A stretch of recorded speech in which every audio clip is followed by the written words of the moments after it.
함께 말씀을 이제 보겠습니다. 사무엘하 4장 1절부터 12절 말씀, 저와 여러분 교독으로 우리 함께 읽어 나가겠습니다.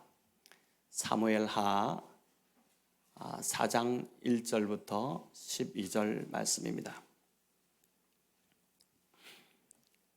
구약 468페이지 사무엘하 4장, 제가 먼저 읽겠습니다. 사울의 아들 이스보셋은 아브넬이 헤브론에서 죽었다 함을 듣고 손에 맥이 풀렸고 온 이스라엘이 놀라니라.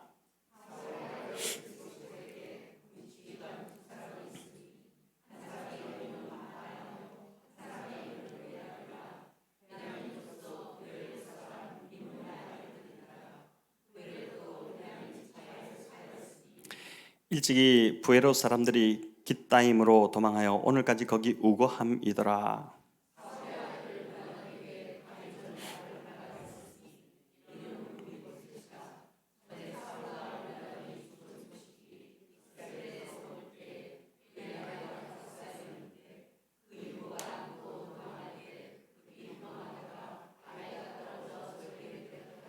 부에롯 사람 림몬의 아들 네갓과 바하나가 길을 떠나 볕이 찔 때쯤에 이스보셋의 집에 이르니 마침 그가 침상에서 낮잠을 자는지라.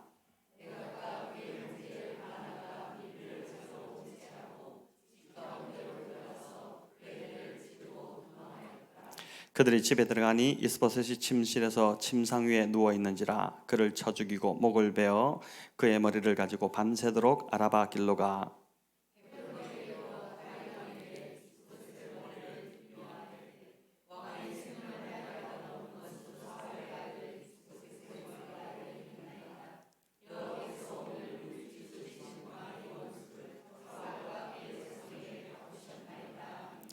다윗이 부에롯 사람 림몬의 아들 네갓과 그 형제 바하나에게 대답하여 그들에게 이르되 내 생명을 여러 환난 가운데서 건지신 여호와께서 살아계심을 두고 맹세하노니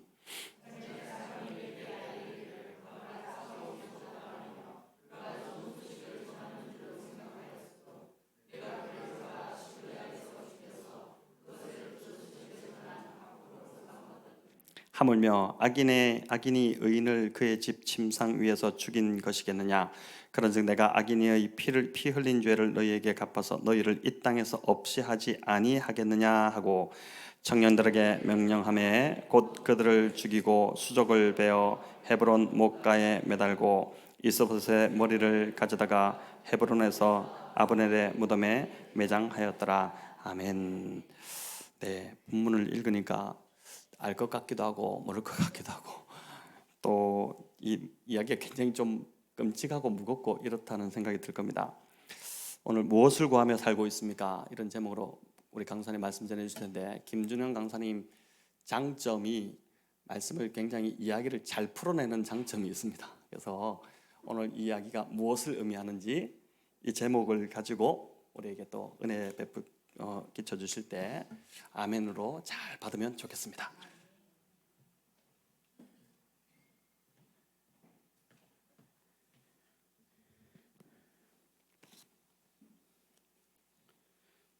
네, 이 시간 기도하겠습니다. 사랑과 은혜가 풍성하신 하나님 아버지 감사합니다. 오늘 우리에게 주신 말씀을 가지고 하나님의 말씀을 살펴볼 때 우리에게 주실 은혜와 그 능력을 우리가 체험하는 시간 될 수 있도록 주여 역사하여 주시옵소서. 사람의 말의 능력이 아니라 하나님의 말씀의 능력만이 이 시간 역사할 수 있도록 주님께서 함께하여 주시옵소서. 감사드렸고 이 모든 것 살아계신 우리 주 예수 그리스도의 이름으로 기도드리옵나이다. 아멘. 오늘 우리가 살펴볼 4장은 이제 다윗과 이 대립각을 이루었던 사울 진영의 왕인 이 이스보셋의 최후에 대해서 그리고 있습니다.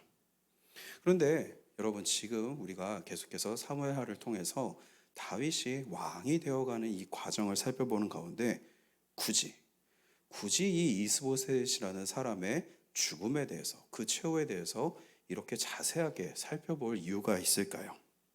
그런데 왠지 성경은 이 4장 한 장을 통째로 이스보셋과 이 사울 진영에 대한 이야기를 하고 있습니다. 이는 이를 통해서 우리에게 하나님께서 꼭 하시고자 하는 말씀이 있기 때문이죠. 오늘 4장을 살펴보면서 하나님께서 우리에게 주시는 말씀의 은혜를 함께 나누고자 합니다. 오늘 본문을 살펴보기 앞서서 우리는 이 이스보셋이라는 사람에 대해서 좀 살펴보면 좋을 것 같습니다. 이스보셋은 사울의 네 번째 아들로 태어났습니다. 그런데 장자, 특히 옛날에는 이 장자권이 굉장히 중요했었죠. 그런데 장자도 아닌 네 번째 아들이 어떻게 왕위를 이룰 수 있었을까요? 그것은 지난 블레셋과의 전투에서 아버지 사울은 물론이고 자신의 위로 무려 3명이나 있었던 형들 요나단, 아비나답, 말기수아까지 모두 죽고 말았기 때문이었습니다. 따라서 어부지리로 사울의 유일한 아들이자 생존자였던 이스보셋이 사울의 사촌 형제이자 군대 장관이었던 아브넬에 의해서 이 이스라엘의 차기 왕이 될 수 있었던 것이죠. 여러분, 여기까지만 들어보면 어떻습니까? 원래 이 왕위 계승에 대한 꿈도 희망도 없던 넷째가 비록 아버지와 모든 형제들을 잃어버리기는 했어도 왕위에 오르게 되었으니 한 방에 역전된 일종의 성공 이야기라고도 볼 수 있지 않겠습니까? 게다가 그는 이 조그마한 유다 지파 하나의 왕인 이 다윗과 달리 나머지 그 넓은 11지파의 모두의 왕이었죠. 그가 차지하고 있는 이 땅의 크기나 군사 규모를 생각해 보면 사실 다윗은 아무것도 아닌 그런 존재였습니다. 그런데 아브넬이 이 다윗의 진영에서 죽었다는 소식에 이스보셋이 오늘 어떻게 반응하고 있습니까? 우리 본문 1절을 함께 읽어봅시다. 사울의 아들 이스보셋은 아브넬이 헤브론에서 죽었다 함을 듣고 손에 맥이 풀렸고 온 이스라엘이 놀라니라. 아멘. 아브넬이 헤브론, 즉 다윗의 진영에서 죽었다는 소식을 들은 이스보셋은 이 손에 맥이 풀렸다고 합니다. 손에 맥이 풀렸다는 것은 모든 용기를 상실했다는 의미를 가지고 있습니다. 다윗보다도 큰 이 이스라엘의 11지파의 왕이었던 이스보셋이 고작 한 사람, 이 아브넬의 죽음 때문에 왜 이런 반응을 대체 보였던 것일까요? 그것은 이스보셋이 하나님이 아니라 철저하게 사람을 믿고 따르는 자였기 때문입니다. 자신의 능력으로 왕이 된 것이 아니라 이스라엘의 권력의 핵심이었던 군대 장관이자 자신의 당숙이었던 이 아브넬이 자신을 왕으로 세워주고 국정을 이끌어 주었기 때문에 이스라엘 11지파의 왕이 될 수 있었던 것이죠. 그만큼 이스보셋은 왕으로서 자질도 능력도 담대함도 모든 면에서 사실 굉장히 부족한 사람이었습니다. 따라서 자신의 이 왕권을 유지하기 위해서 꼭 중요했던 이 아브넬이라는 동아줄이 다윗에 의해 죽었다라는 소식을 듣자 이제 자신의 모든 소망과 희망이 끊어지게 되었음을 느끼게 된 것이죠. 이스보셋처럼 이렇게 사람을 의지하는 자들에 대해서 성경은 이렇게 이야기합니다. 우리 이사야서 2장 22절을 함께 읽어봅시다. 너희는 인생을 의지하지 말라. 그의 호흡은 코에 있나니 새말 가치가 어디 있느냐. 아멘. 성경은 인생, 즉 사람을 의지하지 말라고 우리에게 분명히 말씀합니다. 왜냐하면 그의 호흡은 코에 있나니, 즉 언제든지 우리의 호흡은 끊어질 수 있는 그런 미약한 존재이기 때문인 것이죠. 말씀을 준비하면서 얼마 전 우리에게 오셔서 말씀을 전해주셨던 샘물 호스피스 원주희 목사님의 말씀이 떠올랐습니다. 항상 언제, 어디서, 어떻게 하나님께서 우리를 부르실지 모르기 때문에 항상 자신의 삶을 잘 정리한 이 유서를 작성해 놓고 다니신다라는 말씀을 다들 기억하실 것입니다. 그렇습니다. 우리는 그 누구도 언제 어떻게 우리가 될지 단 1초 앞의 일들도 알지 못하며 우리 마음대로 나의 생명을 제어할 수도 없는 하나님의 피조물일 뿐이지요. 따라서 하나님은 그런 동일한 피조물을 의지하는 것에 대해 새말 가치조차 없다며 분명하게 우리에게 권면을 하시는 것입니다. 그런데 우리도 살아가면서 이스보셋과 같이 아브넬과 같은 그런 자들과 친분을 만들며 또 그들을 의지하고 싶은 마음이 들지는 않는지요. 더욱이 우리가 살아가는 이 세상은 그런 사람들의 도움을 받아야지만 성공과 출세길이 쉽게 열린다고 자꾸만 우리를 부추기도 합니다. 요즘 장안에 화제가 되고 있는 넷플릭스의 더 글로리라는 이 드라마를 아마 보신 분들이 많으실 것입니다. 극중 주인공인 문동은은 이 박연진과 친구들에게 심한 이 학교 폭력을 당하지만 정작 가해자인 이 박연진과 그 친구들은 아무런 처벌도 받지 않은 채 오히려 사회적으로 더욱 성공하게 됩니다.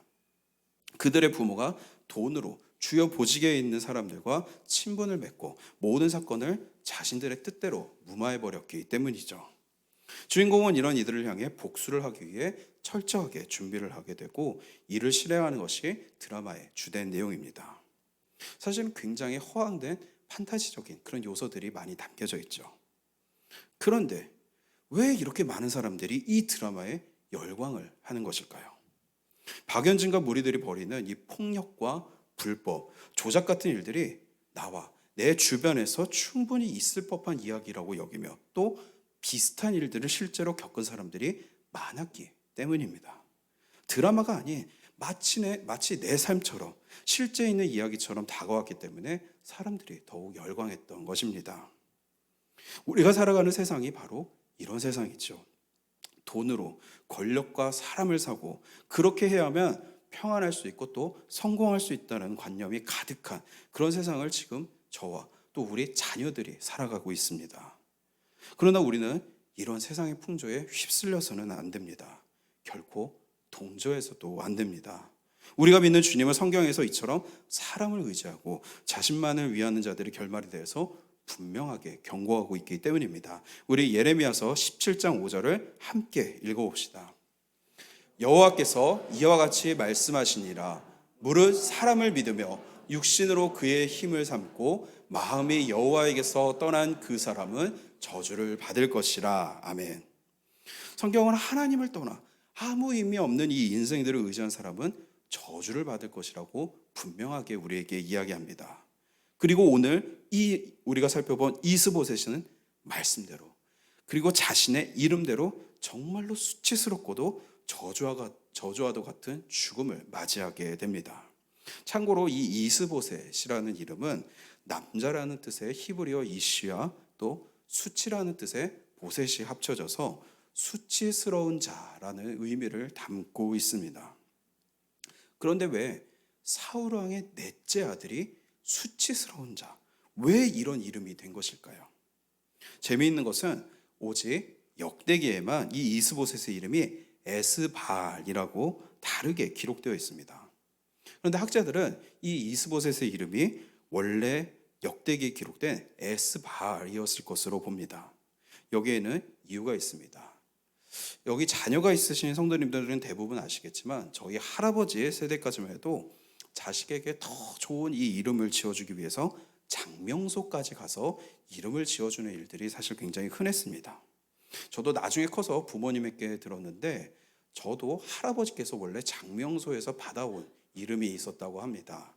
크게 빛나라라는 뜻에서 클대자에 빛날 환자를 써서 제 이름이 사실 김준영 강도사가 아니라 김대환 강도사가 될 뻔했던 것이죠.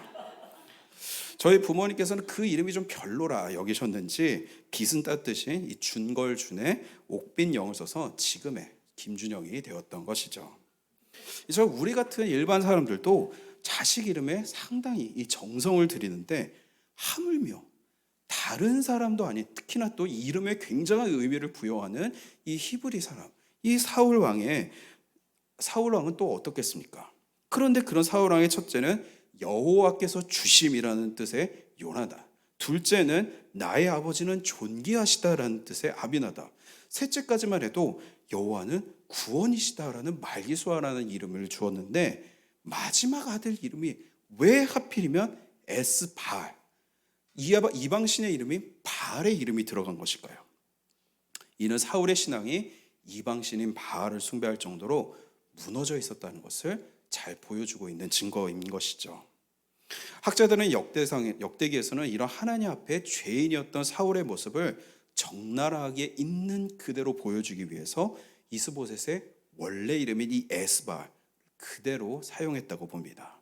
그리고 사무엘서에서는 이스라엘 왕의 이름에 이 저주스러운 바알이 들어간 것을 수치스럽게 여긴 이 편집자가 수치스러운 자라는 뜻을 가진 이스보셋으로 바꿨다라는 것이죠. 그런데 정말로 재미있는 것은 이 이름이 정말로 이스보셋의 삶의 정체성이 된 것입니다.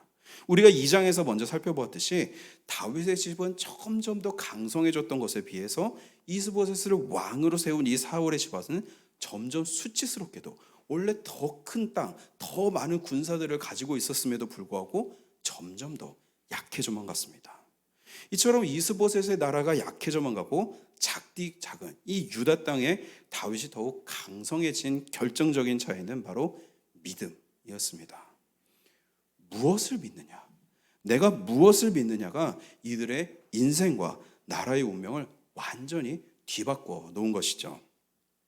사람 손에 의해 왕이 되고 성공한 듯이 보였던 이 이스보셋은 결국 사람 손에 의해 수치스러운 결말을 맞이하게 됩니다. 우리 5절과 6절을 함께 읽어봅시다. 부에롯 사람 림몬의 아들 레갑과 바하나가 길을 떠나 볕이 쬐 때쯤에 이스보셋의 집에 이르니 마침 그가 침상에서 낮잠을 자는지라. 레갑과 그의 형제 바하나가 밀을 가지러 온 채하고 집 가운데로 들어가서 그의 배를 찌르고 도망하였더라. 아멘. 이스라엘은 한낮에는 너무나도 더워서 이 낮잠을 자는 것이 일반적입니다.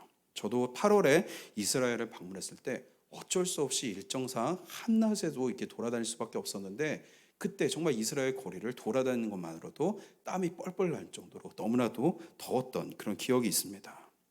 그런 모두가 잠들고 감시가 느슨해진 그 시간을 틈타 군대 지휘관이었던 레갑과 바하나는 이스보셋에게 쉽게 접근할 수 있었던 것이었죠. 게다가 이 2절에서 살펴보면 레갑과 바하나는 사울의 집안이 속했던 베냐민 지파 사람이었다는 것을 우리는 확인할 수 있습니다. 이처럼 이스보셋 왕은 당연히 모두가 쉬며 안전할 것이라고 믿었던 때 철저하게 믿고 있었던 자신의 지파, 그것도 군지휘관, 자신의 부하의 손에 의해 배신을 당해 허망하고도 수치스러운 죽음을 맞이하게 된 것이죠. 그런데 이런 이스보셋에 대한 이야기가 진행되는 가운데 갑자기 4절을 보시면 뜬금없이 요나단의 아들 무비보셋의 이야기가 갑자기 등장합니다.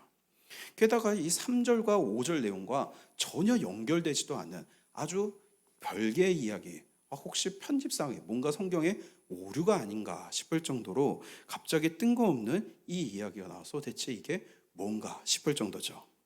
그러나 여기서 무비보셋에 대한 언급은 성경적으로 아주 중요한 두 가지 의미를 가지고 있습니다. 첫 번째로는 사울의 집안의 미래가 완전히 사라졌다는 것을 의미합니다. 이스보셋이 죽게 된다면 차기 이스라엘의 왕위를 물려받을 1순위가 바로 사울의 장자였던 요나단의 아들 무비보셋이었던 것이죠. 그런데 그런 무비보셋이 다리를 절게 되었다는 것은 그가 왕이 될 수 없었다는 것을 의미합니다. 지금에야 이 장애인에 대한 차별이라고 할 수 있겠지만 당시에 이 왕이라는 존재는 모든 면에서 특히 또 이 육체적으로도 흠이 없는 완전한 사람이 되어야만 했습니다. 따라서 지금 무비보셋이 다리를 절게 되었다. 이것은 이제 사울의 집안에 완전히 미래가 아무런 미래가 없게 되었다는 것을 간접적으로 나타내고 있는 것이죠. 그리고 두 번째로는 아이러니하게도 그가 다리를 절었기 때문에 목숨을 부지할 수 있었다는 것을 성경은 알려주고 있습니다. 일반적으로 적군에게 투항하기 위해서는 그만한 공적이 필요했습니다. 레갑과 바하나 역시 다윗에게 투항하기 위해서 공적이 필요했는데 왕이 계승과 상관없는 이 무비보셋을 죽여봤자 아무런 득될 것이 없었기 때문에 그는 살 수 있었고 결국 당시 왕이었던 이스보셋이 목숨을 잃을 수밖에 없었다는 것을 성경은 이 한 구절을 통해서 우리에게 알려주고 있는 것이죠. 사랑하는 성도 여러분, 이스보셋은 우리의 육체의 죄성과 욕망을 잘 나타내주는 인물입니다. 우리 역시 겉으로는 하나님을 찾고 하나님과 동행하기 원한다면서 실제로는 이 이스보셋처럼 사람을 찾고 사람에게 더욱더 의지하려고 하지는 않는지요. 기도에도 당장 어떠한 목소리라든지 응답이 들리는 것 같지 않고 또 눈에 띄는 어떤 변화가 일어나지 않는 하나님보다 당장 나에게 큰 이득을 안겨다 줄 수 있는 권력자와 더욱 친밀해지기 위해서 더욱 노력하는 삶을 살고 있는 것은 아닌지 우리는 이스보셋을 통해서 스스로 돌아볼 필요가 있는 것입니다.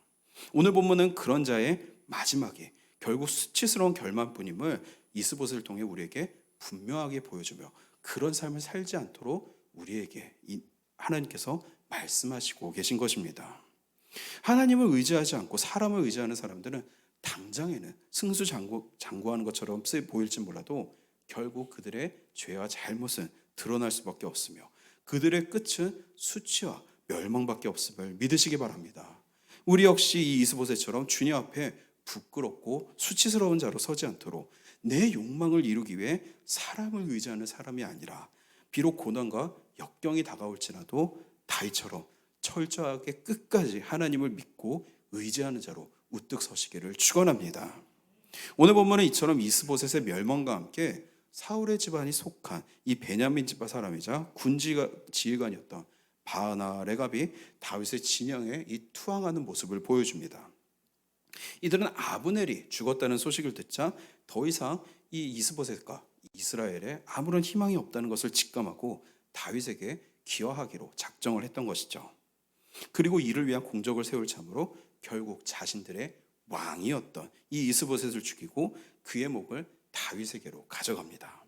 그리고 다윗에게 당당하게 이야기를 하는데 우리 8절을 함께 읽어봅시다. 헤브론에 이르러 다윗 왕에게 이스보셋의 머리를 들이며 아뢰되 왕의 생명을 해하려 하던 원수 사울의 아들 이스보셋의 머리가 여기 있나이다. 여호와께서 오늘 우리 주 대신 왕의 원수를 사울과 그의 자손에게 갚으셨나이다 하니. 아멘. 이들은 자신들이 대신 이 당신의 원수였던 이스보셋을 죽여주었으니 이것이 곧 하나님의 일이었고 그런 자신들을 선대해 줄 것을 다윗에게 요청하고 있습니다.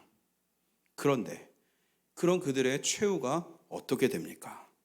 당연히 큰 상을 받고 다윗 진영에서 한 자리를 차지해 떵떵거리며 살 것이라고 여겼던 그들의 바램과 달리 그들에게 내려진 것은 사형 선고였을 뿐입니다. 왜 이런 일이 일어나게 된 것일까요? 이에 대해 다윗은 말합니다. 우리 본문 10절을 읽어봅시다. 전에 사람이 내게 알리기를 보라. 사울이 죽었다 하며 그가 좋은 소식을 전하는 줄로 생각하였어도 내가 그를 잡아 시글락에서 죽여서 그것을 그 소식을 전한 갚음으로 삼았거든. 아멘. 당시 사람들의 인식 속에서는 사울에게 쫓기었던 다윗은 사울과 다윗은 서로 원수지간이라 여겼지만 정작 당사자인 다윗은 전혀 그렇지 않았던 것입니다. 다윗은 2번이나 사울을 죽일 기회가 있었어도 그에게 아무런 위해를 가하지 않았고 오히려 사울이 죽은 후에도 그를 위해 슬퍼하며 후하게 장사를 치러주기도 했습니다. 즉 레갑과 바하나 이 두 사람은 자신들이 왕으로 삼으려고 했던 다윗이 어떤 사람이었는지에 대해서 너무나도 몰랐던 것이죠. 만약 그들이 이 다윗에 대해서 조금이라도 알았다면 결코 이런 일들을 하지도 않았을 것이고 다윗 앞에 나아가 당당하게 이런 이야기를 하지도 않았을 것입니다. 여러분, 우리는 우리 하나님에 대해서 얼마나 잘 알고 있습니까? 또한 주님을 더욱 잘 알기 위해서 우리 삶 가운데 얼마만큼의 시간을 투자하고 있습니까? 만약 우리가 하나님에 대해서 잘 모른 채 하나님의 일을 하려고 한다면 오늘 본문에서 나온 이 레갑과 바하나가 다윗의 뜻과는 상관없는 일들을 벌여놓고 그것이 하나님과 다윗의 일이라고 멋대로 이야기하는 것처럼 우리 역시도 하나님의 뜻과는 전혀 상관없는 일들을 하게 될 뿐입니다. 오늘날 뉴스에서 나오는 수많은 교회의 문제들을 보면서 너무나도 안타까운 마음들이 드는데 왜 교회에서 그런 일들이 일어나게 된 것일까요? 바로 하나님을 잘 모르기 때문에 하나님의 뜻이 어디 있는지 잘 모르기 때문에 그런 일들이 일어나는 것이라고 저는 감히 이야기하고 싶습니다. 하나님을 잘 모르니 하나님의 뜻과 그 방향을 잘 모르니 잘못된 일을 가지고 하나님의 일이자 하나님의 뜻이라 믿고 열심히 행했기 때문에 교회가 오늘날 세상 가운데 수치스러운 모습으로 비춰지게 되는 것이죠. 따라서 오늘 본문은 우리가 정말로 힘써 구해야 할 것은 내가 믿고 섬기는 하나님을 알아가는 지식이라는 것을 이들을 통해서 우리에게 분명하게 보여주고 있는 것입니다. 우리 역시 레갑과 바나가 그랬던 것처럼 내 마음대로, 내 생각대로 하나님을 섬기고 있는 것은 아닌지 돌아보면 좋겠습니다. 하나님께서 우리에게 원하시는 것은 우리가 세상에서 어떤 많은 일들을 하고 큰 일을 했냐가 아니죠. 하나님께서 우리에게 원하시는 것은 오직 하나님의 뜻을 분명히 알고 이에 순종하는 것입니다. 우리 호세아서 4장 6절을 함께 읽어봅시다. 내 백성이 지식이 없으므로 망하는도다.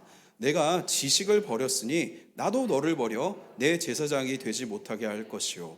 내가 내 하나님의 율법을 잊었으니 나도 내 자녀들을 잊어버리리라. 아멘.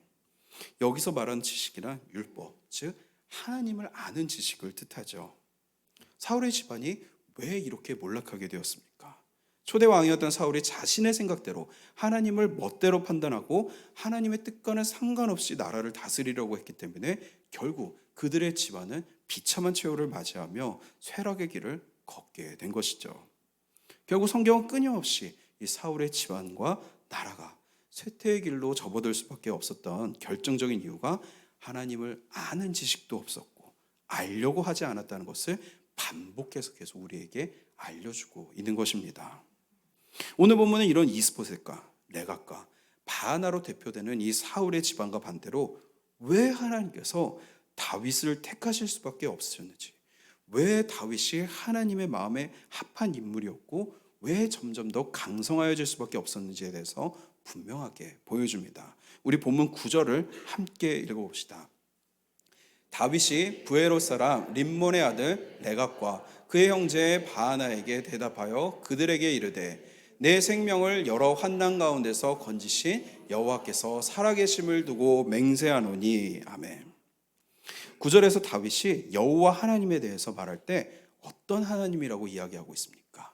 내 생명을 여러 환난 가운데서 건지신 하나님이라고 고백하고 있죠. 여기서 건지셨다라는 부분을 히브리어로 살펴보면 파다라는 단어가 쓰였는데 이 단어는 잃어버린 것이나 속박된 것을 자유롭게 해주기 위해서 대가를 치른다라는 의미를 가지고 있습니다. 즉 다윗이 하나님께서 자신을 구속하여 주신, 자신의 삶을 자유롭게 해방하여 주신 하나님이심을 정확하게 알고 전적으로 하나님을 믿고 따르는 자였다는 사실이 이 고백에서 잘 드러나고 있는 것이죠. 그래서 아브넬이 죽었다는 소식을 듣고 모든 삶의 의미를 잃어버렸던 이스보셋과 달리 다윗은 살아가면서 사울과 블레셋을 통한 수많은 환난과 죽음의 고비들을 겪었지만 그 가운데서도 한 번도 삶의 용기를 잃거나 포기하지 않을 수 있었던 것입니다. 자신을 구속하신, 나의 생명을 쥐고 계신 이 하나님께서 자신에게 주신 이 이스라엘의 왕이 된다는 이 하나님의 뜻을 이루기 전까지 결코 자신의 목숨을 원수들에게 내어주지 않을 것이라는 분명한 확신이 다윗 안에 있었기 때문이죠. 위대한 종교개혁가였던 이 마르틴 루터가 로마 카톨릭계에 대항하여서 종교개혁을 했던 당시 그와 함께 동역했던 프레드릭 니코니우스라는 사람이 있었습니다. 그런데 어느 날 이 니코니우스가 심한 병에 걸려서 도저히 살아날 가망이 없게 된 것입니다.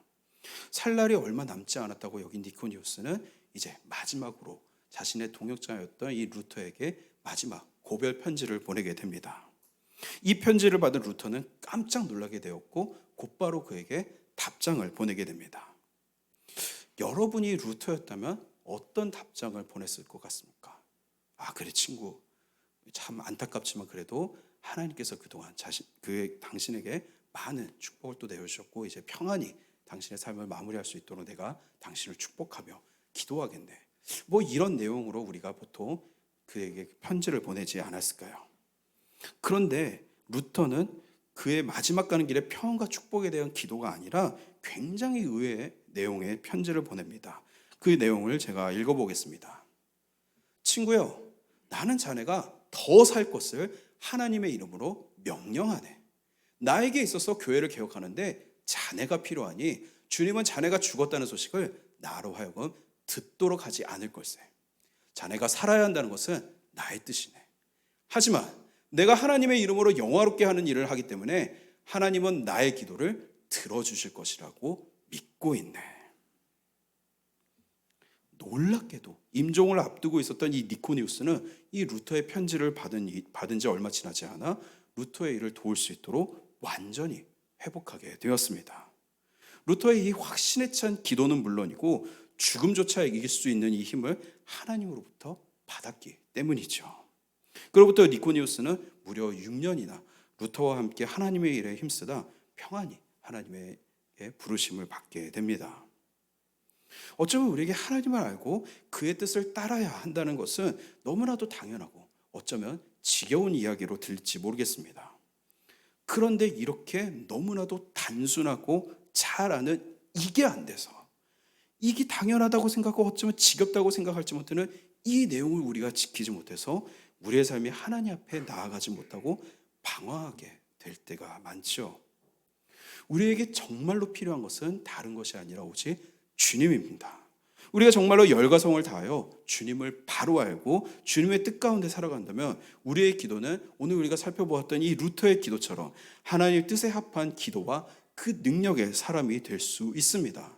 내가 하나님의 뜻 가운데 있다는 분명한 확신과 또 주님의 선하심을 믿는 가운데 우리의 기도와 삶이 능력의 삶으로 변할 수 있게 되는 것이죠. 이스보셋과 레갑과 바나는 하나님과 이 하나님을 따르는 다윗에 대해 너무나도 몰랐습니다. 아니, 알려고도 하지 않았습니다. 오직 사람을 의지하여 자신의 팔자를 고치려고 했던 그들의 삶을 결국 수치스러운 죽음으로 끝이 나게 됩니다. 그러나 처음부터 하나님을 믿고 의지하며 하나님의 뜻에 합당한 삶을 살아온 다윗은 결국 하나님의 뜻과 인도하신 가운데 여러 고난과 그런 어려움 속에서도 결국 이스라엘 왕으로 세워지게 되시오. 왕이 되기 위하여 자신의 성공을 위하여 열심을 낸 것이 아니라 항상 자신을 택하여 주신 이 하나님을 아는 일과 하나님께 가까이 하는 일에 힘을 썼기 때문입니다. 하나님은 그런 다윗과 함께 하셨고 왕으로 세워 자신의 나라를 맡기셨습니다. 우리 마지막으로 시편 146편 5절을 함께 읽어봅시다. 야곱의 하나님을 자기의 도움으로 삼으며 여호와 자기 하나님에게 자기의 소망을 두는 자는 복이 있도다. 아멘.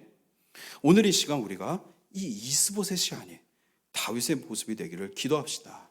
나의 뜻을 하나님 앞에 관철시키거나 이를 위해서 사람을 의지하는 삶이 아니라 하나님의 뜻을 올바로 이해하고 거기에 소망을 두며 하나님의 뜻에 합당한 삶을 살게 해달라고 함께 기도합시다. 하나님을 바로 할 때 하나님의 뜻에 맞는 확신에 찬 능력의 기도를 드리며 우리의 삶은 하나님의 영광과 능력이 가득 흘러넘치는 다윗과 같은 삶으로, 마르틴 루터와 같은 삶으로 변화될 것을 믿습니다.